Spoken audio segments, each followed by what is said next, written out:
Bismillahirrahmanirrahim. Assalamualaikum warahmatullahi wabarakatuh. Selamat pagi anak-anak.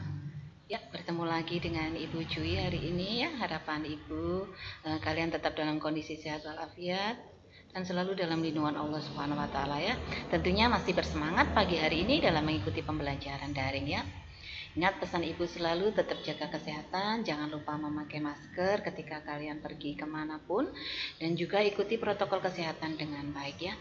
Pada kesempatan kali ini kalian akan belajar tema 8, lingkungan sahabat kita, subtema 1 manusia dan lingkungan, pembelajaran 1 ya.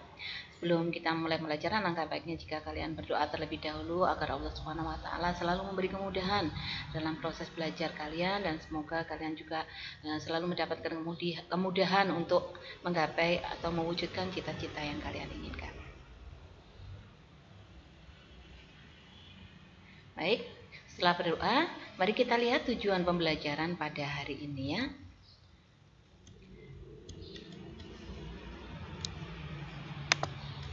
Tujuan pembelajaran pada hari ini yang pertama yaitu siswa mampu menyebutkan peristiwa-peristiwa atau tindakan pada teks non-fiksi. Yang kedua, siswa mampu mengidentifikasi manfaat air bagi manusia, hewan, dan tanaman. Dan yang ketiga, siswa mampu membuat peta pikiran mengenai manfaat air bagi manusia, hewan, dan tanaman ya. Demikian tadi 3 tujuan pembelajaran pada hari ini ya. Pada intinya pada kesempatan kali ini yang akan kalian pelajari adalah mengenai tentang menyebutkan peristiwa-peristiwa pada atau tindakan pada teks non-fiksi, kemudian mengidentifikasi manfaat air bagi manusia, hewan, dan tanaman, dan membuat pikiran mengenai manfaat air bagi manusia, hewan, dan tumbuhan ya. Mari kita awali pembelajaran pagi hari ini dengan menyebutkan peristiwa-peristiwa atau tindakan pada teks non-fiksi ya. Sebelumnya perhatikan bacaan yang disajikan berikut ini ya. Bacaan ini Ibu ambil dari buku tema kalian ya, buku tema 8. Tema 8 halaman 2 dan 3 ya. Nanti kalian bisa baca buku tema kalian. Nah, saya pandu pembelajaran ini lewat di YouTube juga video ini untuk memudahkan kalian belajar di rumah ya. Kalian sambil membuka buku kalian, amatilah bacaan berikut ya. Di situ ada bacaan yang berjudul Demi Air Bersih, warga Waburobo rela berjalan sejauh 15 km ya. Di situ bacaannya, mari kita baca bersama-sama ya. Warga Kelurahan Waburobo, Kecamatan Beto Ambari, Kota Babau, Sulawesi Tenggara sulit mencari air bersih. Mereka harus menempuh perjalanan hingga sejauh 15 km dari tempat tinggalnya untuk mendapatkan air bersih. Mereka terpaksa mengambil air bersih di Kelurahan Kaisabu Baru ya. Di situ terlihat gambar orang ibu yang sedang mencari air bersih ya, dengan membawa jerigen-jerigen ya. Begitu berat perjuangan mereka untuk mendapatkan air bersih ya. Jadi kita harus bersyukur di tempat kita mudah kita mendapatkan air bersih ya, dibandingkan dengan daerah-daerah lain yang kesulitan mencari air bersih ya. Berikutnya ya, bacaan berikutnya, Kecamatan Sarowolyo, mereka biasanya menumpang mobil dan membawa beberapa jerigen ukuran 15 liter ya. Jerigen itu digunakan untuk menampung air yang mengalir dari aliran sebuah anak sungai di Kelurahan Kaisabu Baru ya. Letak Kelurahan Waborebo berada di dataran tinggi. Di daerah itu air tanah sulit didapat. Kalaupun ada, air hanya sedikit. Daerah itu juga belum mendapatkan akses aliran air bersih karena pipa-pipa PDAM belum mencapai ke daerah sana. Warga Kelurahan Waborabo sangat membutuhkan air dan sangat mengharapkan bantuan dari pemerintah daerah untuk keperluan tersebut ya. Dari bacaan singkat tersebut, harapannya kalian bisa mencari hal-hal penting yang ada di dalam bacaan tersebut dengan menjawab pertanyaan-pertanyaan yang ada pada peta pikiran yang sudah ada di situ ya. Di situ ada 3 pertanyaan yang nanti kalian bisa menjawabnya berdasarkan bacaan yang telah kalian baca. Nanti kalian bisa mengulangi membaca bacaan tadi sehingga kalian bisa menjawab 3 pertanyaan yang ada di situ dan melengkapi peta pikiran yang sudah tersedia di buku tema kalian halaman 3 ya. Itu ada 3 pertanyaan. Pertama yaitu peristiwa apa yang terjadi, nanti kalian bisa baca ulang untuk menjawabnya. Di mana peristiwa itu terjadi dan apa penyebab peristiwa itu terjadi ya. Semua informasi tersebut dirangkum dalam sebuah peta pikiran ya. Ya, dari informasi bacaan yang didapat tadi, kita mengetahui bahwa betapa pentingnya air bersih itu bagi manusia ya. Jadi kita harus benar-benar memanfaatkan air itu dengan sebaik mungkin. Kita tidak boleh boros, tidak boleh membuang-buang, karena kita lihat di beberapa daerah memang sulit sekali mereka mencari air bersih ya. Berdasarkan bacaan tadi juga, mari perhatikan penjelasan berikut ini ya, manfaat air ya. Manfaat air ya. Air merupakan salah satu sumber daya alam yang memiliki banyak manfaat bagi makhluk hidup untuk kelangsungan hidupnya ya. Banyak sekali manfaat air bagi kelangsungan hidup manusia ya.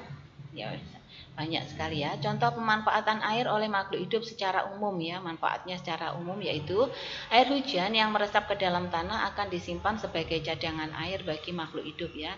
Ketika hujan turun kemudian tersimpan ke dalam tanah, masuk ke dalam tanah, maka air yang ada di dalam tanah itu menjadi cadangan air bagi makhluk hidup ya. Air mengalir dan memenuhi sungai dan danau yang berguna untuk aktivitas makhluk hidup ya. Air yang di sungai dan di danau bermanfaat juga untuk aktivitas makhluk hidup ya. Air sungai di Kalimantan itu bisa untuk transportasi perdagangan di sana, juga di danau ya. Banyak sekali manfaat air oleh makhluk hidup ya. Berikutnya yaitu air di dalam tanah akan diserap oleh tumbuhan untuk proses fotosintesis ya. Sangat bermanfaat juga untuk tumbuhan ya. Air menjaga kelembapan, suhu, dan iklim di bumi ya. Bayangkan jika tidak ada air yang turun ke bumi ini, maka bumi ini akan kering ya. Suhu dan iklim di bumi akan kering, tidak lembab ya.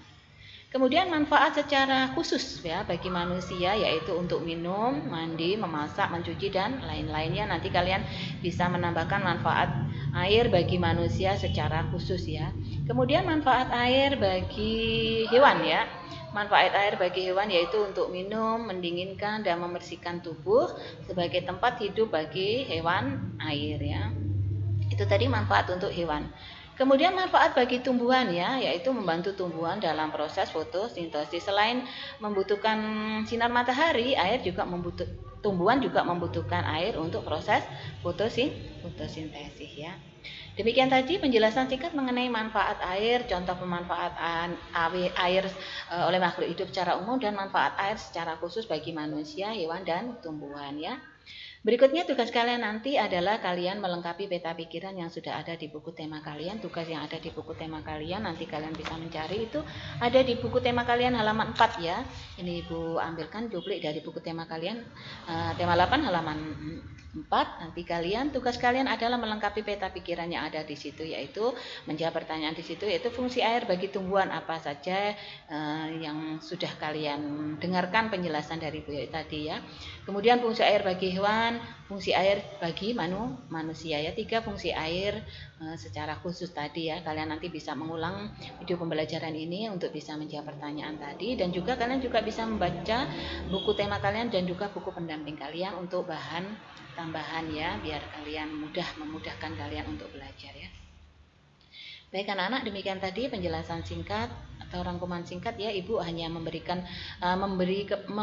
kalian untuk belajar ya, membimbing kalian melalui buku kalian juga ya. Ibu cuplik sedikit inti dari pembelajaran, Ibu ambil kemudian Ibu masukkan YouTube supaya kalian lebih mudah memahami, sama dengan Ibu ketika menjelaskan kalian berada di kelas ya. Ibu berusaha semaksimal mungkin supaya kalian bisa mudah memahami penjelasan walaupun lewat pembelajaran daring ya. Semoga apa yang kalian pelajari hari ini bisa bermanfaat bagi kalian, dan semoga penjelasan yang Ibu berikan tadi bisa kalian mengerti ya. Sampai bertemu pada pembelajaran selanjutnya. Ibu ucapkan terima kasih, tetap semangat, jangan lupa jaga kesehatan, jangan lupa juga bahagia ya. Ibu akhiri, wassalamualaikum warahmatullahi wabarakatuh.